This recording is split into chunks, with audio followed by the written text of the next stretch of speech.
Hello everyone and welcome to my garden. Today I'm going to take you on a little tour of my irises. These are bearded irises and one of my favorite varieties. If I know the name of the iris, I'll put it on the screen for you, but unfortunately I don't remember the name of most of my irises. Iris grow from rhizomes. Usually they're very large and they tend to be clung together. And you can break the rhizomes apart and plant your irises very shallow in the ground. Most irises like a little bit of exposure to the air.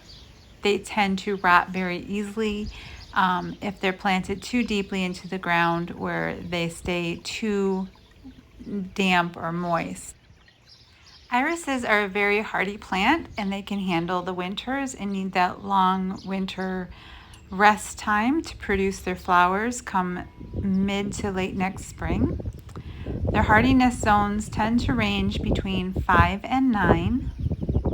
Plant your irises in full sun. Some can handle some partial shade, but they really love that sunshine to bloom.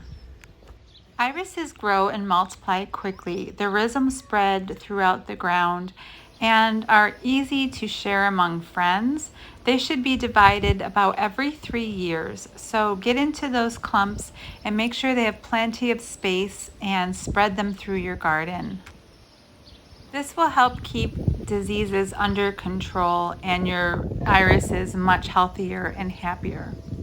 This is a beautiful variegated iris, so its foliage stays beautiful long after the flowers are done. You can feed your irises in the early spring before they really start to emerge from the ground, and also after blooming while the foliage is producing food for next year's blooms. I generally don't cut back my iris foliage until more into the fall when things start to die back naturally. The plant does need that time to produce food to feed the rhizomes again. I feed my irises with a slow release granular food that's made for organic gardening. Irises are just so beautiful with their unique, beautiful petals and falls, and usually those fuzzy beards. The colors and patterns are exceptional and unique, and they vary in all sorts of colors from reds, pinks, purples, blues, yellows to oranges. Irises are exceptionally easy to care for in the garden, usually require very little care and interruption on your part. Besides dividing and feeding, usually I just let my irises do their own thing and I enjoy them as they bloom year to year. Some irises are reblooming and you will see them bloom more than once throughout the season, but many are one-time bloomers and you'll only see them one time per season. Check your varieties as you buy them and see if they are a reblooming iris or a one-time bloomer.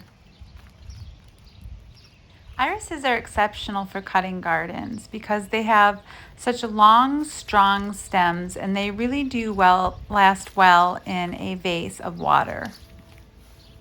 Use them in all sorts of arrangements.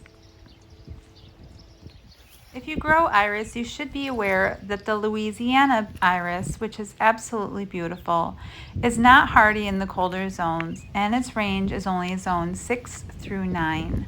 It cannot handle the colder winters quite as well as the beautiful bearded iris, the Siberian iris, or the Japanese iris.